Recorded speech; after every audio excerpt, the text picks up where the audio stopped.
Biden administration, this is an unbelievable story that got no coverage at all. This is why you watch the No Spin News and listen to it on the radio. So Biden, unbeknown, nobody knows why, allows Iran to access another $10 billion in frozen assets. Because of the sanctions against Iran, much of the money the mullahs have parked in Switzerland, other places, was frozen. The government of Iran couldn't get it. Why? Because it's the biggest state sponsorship of terrorism in the world, Iran. Millions have died because of Iran. So Biden goes, on November 7th, 2 days after he lost, why don't we give Iran another $10 billion? All told, Biden has freed up $100 billion to the mullahs. Why? They're building a nuke. Why? They're killing people all over the place. And you're giving them $100 billion, you're freeing it up. Now, that doesn't our money, but they're unfreezing the accounts. For what reason? Biden didn't say a word. Now, Biden's the second worst president in American history, as I chronicle in my book, Confronting the Presidents. But he's the worst in foreign policy because James Buchanan, who gets the worst president mantle by a lot, okay, there was no foreign policy back in 1856 to speak of. Biden's the worst. It's not even close. It is not even. Lyndon Johnson, pretty bad. Vietnam and all that. Biden's worse. Again, $100 billion to the mullahs for what? And Iran goes, it's for humanitarian aid. You know, when I think of Iran, I'm thinking humanitarian. Aren't you? Unbelievable. But the real outrage of this is Biden never explains anything. Open border? Not explain. All right, joining us now is Rebecca Cohen from New York City. She is the author of the book, Putin's Playbook, Russia's Secret Plan to Defeat America. She is a specialist in defense intelligence.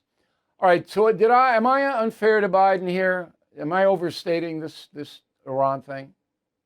You're 100% on target, Bill. It is absurd.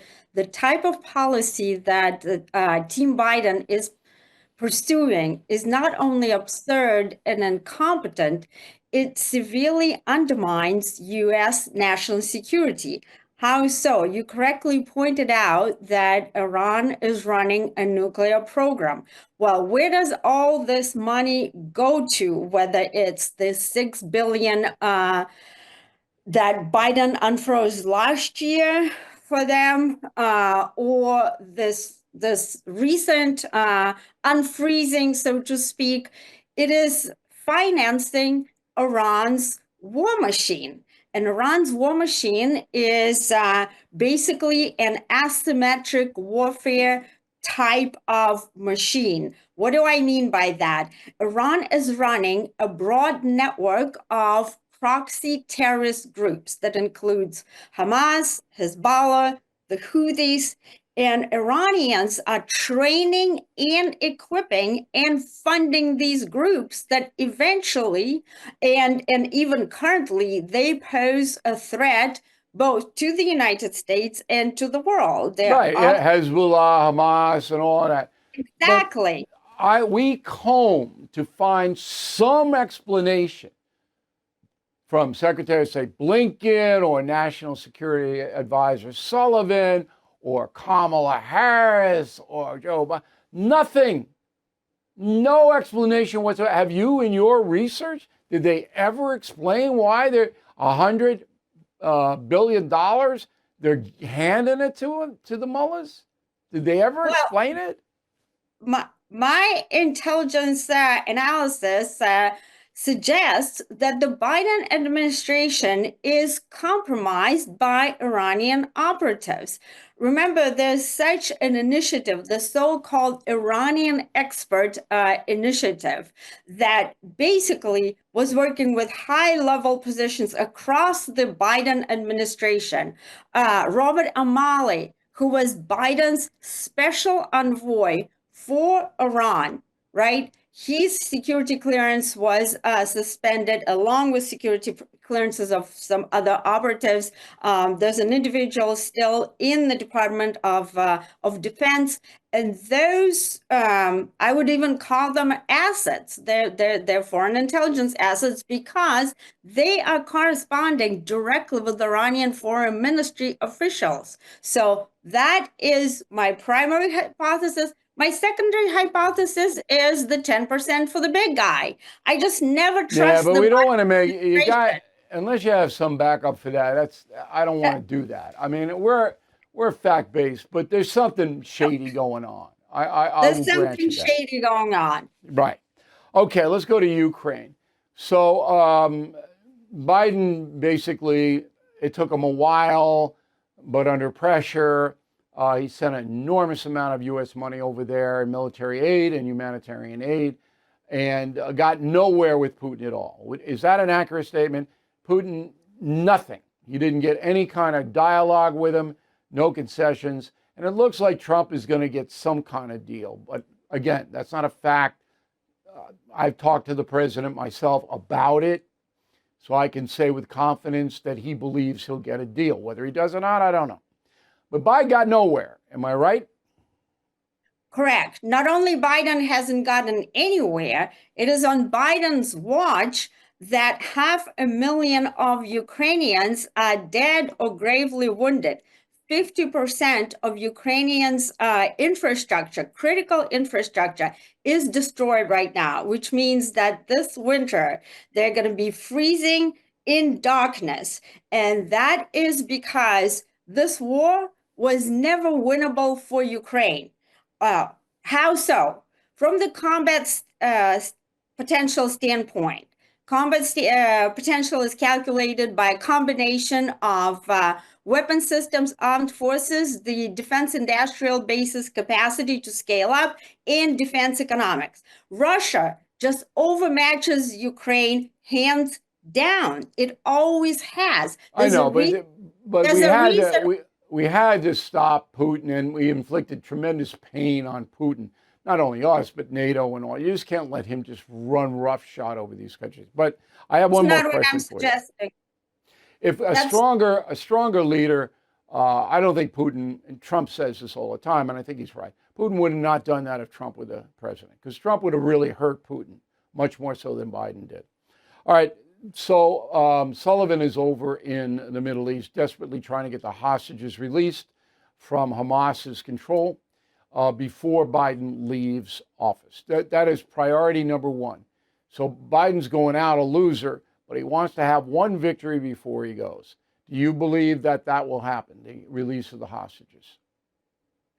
Well, we know that Prime Minister Netanyahu and Israel's defense minister are working very, very hard on making that deal. The problem is that Hamas is like playing games as usual, and Hamas does not want to release nearly the number of hostages that they're holding. Right now, there's still about 100 hostages that they're holding. So it's going to depend. We need to let the Israelis do their job and not micromanage the war, as Biden has been doing, calling for ceasefire, this and that. Well, and that's not going to happen. But I understand from reliable sources that a lot of the hostages are dead.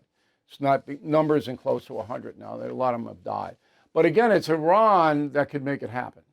So Iran tells Hamas, release those hostages, or we're cutting you off from everything. Hamas would have to do it. They're like gangs. Last word. Well, if you want to put pressure on Hamas, unfreezing billions of dollars is not the right. That's not the way to do it. That's for sure. Leverage. You need to gain leverage over them. It's just, I'm a historian, as you know. I have never seen stuff like this in my lifetime. And, I go back to George Washington as far as our research is concerned. No, never seen anything like this. Rebecca, thanks very much. The book, again, is Putin's Playbook. And if you're interested in foreign affairs, that's a good read. Hey, folks, metabolic health matters. It affects energy, weight management, even sleep. And now, thanks to Lumen, the world's first handheld metabolic coach, it is easier than ever to improve your metabolic health. Lumen is a device that measures your metabolism through your breath. Their app then offers tailored guidance, personalized nutrition plans, and more. So easy to use. Just breathe into your Lumen first thing in the morning and get customized tips every day. You can also breathe into it before and after workouts and meals for an even deeper understanding of your health throughout the day. Take the next step to improving your health. Please go to lumen.me/nospin to get 20% off your Lumen. That's Lumen, LUMEN.me/nospin for 20% off your purchase. Thank you, Lumen, for sponsoring this episode. Secretary of State Blinken finally shows up to the House Foreign Affairs Committee because if he didn't, he was going to be held in contempt of Congress. They wanted to grill him on the embarrassment of the surrender in Afghanistan, which has led to all kinds of horror for the United States all over the world, as Biden showed weakness. Here's what a portion of what Blinken said. Go. Even the U.S. government's most pessimistic assessments did not anticipate that the Afghan government and security forces would collapse so rapidly in the face of Taliban advances. Nevertheless, because of the administration's extensive interagency planning and coordination, when Kabul fell on August 15th, the United States was able to evacuate our embassy and relocate our diplomats to the airport within 48 hours, and then conduct the largest airlift in U.S. history, helping approximately 120,000 Americans, Afghans, and citizens of allied nations depart Afghanistan in just 2 weeks. What a bunch of bull. I mean, everybody remembers the pictures of the people hanging off the planes. You know, some of them died, of the 18 military, U.S. military people who were killed. It was a 13 or 18, you know, everybody remembers, and that didn't have to happen. So Donald Trump had a deal with the Taliban. And the deal was, you don't shoot at Americans and we won't shoot at you. 18 months. We had our strength in Bagram Air Base, where I spent some time. I know the turf. There was no threat to Bagram by the Taliban. They couldn't do anything because we had our air power, helicopter power, way more than the Taliban had. But when Biden signaled that he was going to surrender to the Taliban, which is what he did, the president of Afghanistan bolted out of there with all kinds of money. Okay? And that sent the signal to the Afghan army, we better get out of our uniform or we're going to be executed. And that's what happened. Biden caused that. The Taliban were not going to overrun U.S. forces. Now, we had to get out of there. Trump knew we had to get out of there, but you do it in an orderly way. And I never would have given up Bagram, ever. That would have remained in U.S. hands to make sure that there were no atrocities by the Taliban. And that would have been it. That's the deal. You don't like it? Too bad. We weren't losing anybody. As I said, Trump had a deal in place, 18 months, no U.S. casualties. And Biden comes in and goes, we give up, goodbye, and then all hell breaks loose. And this is Blinken, oh, where did this, where did... And you'll remember the worst ever was Biden in one of his few comments about this going, oh, no, it was excellent. No, we did a great job. Billions of dollars of American armaments went to the terrorist Taliban. Billions. Yeah, that's great. And that's why Biden go down in history as the second worst president ever. Don't believe me? Just pick up Confronting the Presidents. I back it up 50 ways. Okay. What else have we got for you tonight? Media madness. Unbelievable. Media. Okay, New York Times finally reports accurately on the illegal immigration catastrophe. Finally.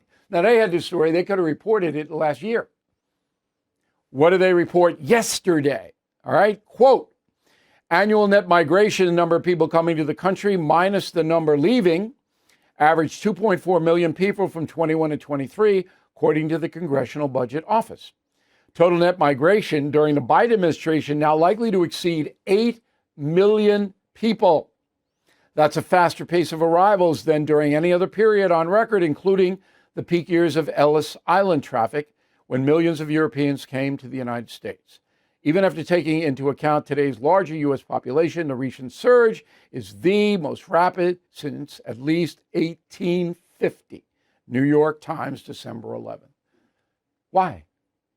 Why? Has Biden ever explained it? No. Not one time. Why? And with all of the horror that we have experienced as a nation because of it, again, when he leaves, happy day. And just some facts, 60% of the migrants that are in the USA now are here illegally, according to a Goldman Sachs study. All right? America's foreign-born population, 15%. Highest number ever, up from 13% in 2020. You see the damage this guy has done, Biden. Now, it's not bad to have immigrants here. We all know that's a good thing because they work very hard and they contribute. But unsupervised, that's when you have crime and terrorism. So anyway, New York Times finally gets it. Okay, drone hysteria. I live right off the Long Island Sound, and there's a drone. Okay? And everybody's going, what's that? And then in Jersey, there are scores of them just floating around. Nobody knows. FAA, Governor of New Jersey, I don't know. And so the media jumps in. Oh, it's Iran. It's China. It's not any of that. I remember when I was 6 years old, I went to the Westbury movie theater in Long Island. I saw Invaders from Mars. Scared the bejesus out of me. So this guy comes down from Mars, got a giant head, no body, they have him in a jar, and he hypnotizes people. That's what I think this is. I think this is Invaders from Mars 2. Now, I'm laughing about it, but there's something behind it. So let's get it. Take those drones down, look at them, trace it back. Is that hard? And the media is just out of their minds about this. Okay, I got a lot of mail on this Luigi Mansoni, why he has not been charged with first-degree murder in New York City for the assassination of United Healthcare CEO Brian Thompson. You remember the story, December 4th. Okay, it is a technical thing. So in New York State, there's no difference between first-degree murder and second-degree murder as far as sentencing is concerned. You can get life without parole. They classify it first-degree murder when you kill a judge, a cop, a state official, in an act of terrorism, something like that. It's just a paper thing. So Luigi Mansoni will never see the light of freedom again. 26 years old, this nut, and he is a nut. All right, he's mentally ill. If you saw him in Pennsylvania being taken into custody, you got to know that. In fact, every single assassin that I've ever written about, and there's 4 of them in confronting the presidents, and then there are a couple of would-be assassins, they've all been mentally ill. Because you're basically throwing your life away. And then, the ancillary things about, healthcare, insurance companies are the devil, blah, blah, blah, blah, blah. The far left, as we talked about yesterday, is exploiting that. We know that. But this is the truth. The TikTok idiots who are justifying this assassination, they're as mentally ill as the assassins. And they never would have been heard from 10 years ago. But now they get a forum. And now the media takes that and runs wild with it. There aren't many of those people. Most Americans know this is not acceptable. And this guy never should be free again. And that's the truth. San Diego Sheriff. Now, that's an interesting story. Kelly Martinez, been with the San Diego Police Department, Sheriff's Department, 39 years. She's the chief. She says, hey, we're not obeying the county supervisors saying that we shouldn't cooperate with Homeland Security. We're not. The Sheriff's Department of San Diego is going to cooperate with ICE. We don't care what the county commissioners say. Good for you, Sheriff. I'm going to try to get her on next week. So we reported yesterday, county commissioners are loons, all right, far left people. Oh, we're not going to cooperate with the criminal investigations, not just regular migrants. These are criminals. We're not giving ICE anything. Sheriff said, yeah, we are. Yeah, we are. Now, it'll be interesting to see what the San Diego Police Department does. So the sheriff covers the county, and this is a county thing. But we're on it. And again, I'll reiterate, any public official that interferes with the federal investigation should be arrested. Donald Trump names Ron Johnson, not the senator, just another common name, to be the ambassador to Mexico City. Johnson is one tough SOB. And that's why he's going down there. He was the ambassador to El Salvador and helped the government down there defeat MS-13. Now he's going to Mexico City, and he's going to tell President Sheinbaum, Claudia, you better cooperate. You better put the military on the northern and southern borders. You don't, we're breaking you economically. Now, I still think that President Trump should declare the cartels terrorist organizations because Mexico's never going to go after them. Once the executive order is signed, we can kill them, and we should. I don't even believe in a death penalty, by the way. But when you have evil killing hundreds of thousands of Americans, as these cartels are, with the importation of the fentanyl and narcotics, you got to stop them. You don't talk to them. And we know where they are. Boom. We give them a week. You either get out of the business, you got 1 week. Pack it up, no more. And if you don't, you'll vapor. So anyway, Johnson's going down there. If you are struggling with losing or maintaining a healthy weight, please listen up. It's time to forget those fad diets and focus on your liver. Studies have shown that over the past 30 years, the rate of having an overworked liver has skyrocketed by more than 100%. Junk food, alcohol, exposure to other toxins all contribute to the issue. But Liver Health Formula can help by rejuvenating your liver. Users have reported a positive difference in bloating, regularity, overall well-being, though results may vary. So please join thousands of others in supporting a thriving liver and healthy weight.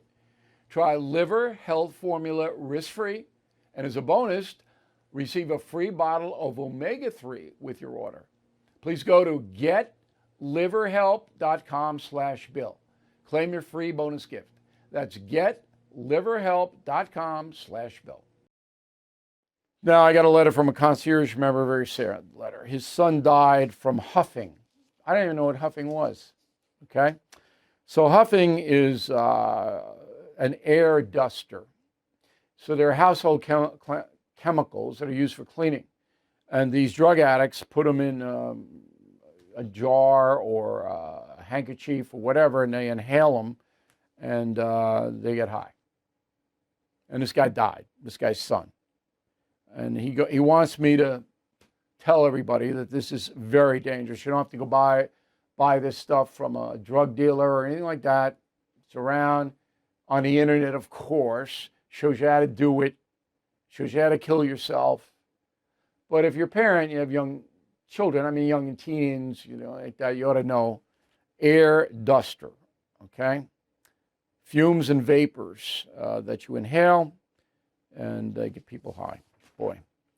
So the Florida couple has a home in Michoacan, Mexico, on the Pacific coast, about 5 hours from Mexico City. All right, and they're dead. They got murdered. They had a home down there. They went down there to get out of the winter, and they're dead. And Rafael Cardona and his wife, Gloria Cardona. Rafael's 53, Gloria's 50. And the murder's not going to be solved. Nobody's going to look into it. So if you're going on vacation in Mexico, if you're thinking about buying property in Mexico, no one is going to protect you. No one. Smart Life. 72% of Americans hope to avoid discussing politics at Christmas celebrations, according to the American Psychological Association. Okay? 32% say we want to do it. Don't invite them. Boot them. So we went over this for Thanksgiving, appropriate, keep a sense of humor, but don't get into political arguments on Christmas. Come on. Thank you for watching the No Spin News. To watch the full episode anytime on BillO'Reilly.com, please sign up to become a premium or concierge member. Visit BillO'Reilly.com to sign up and start watching today.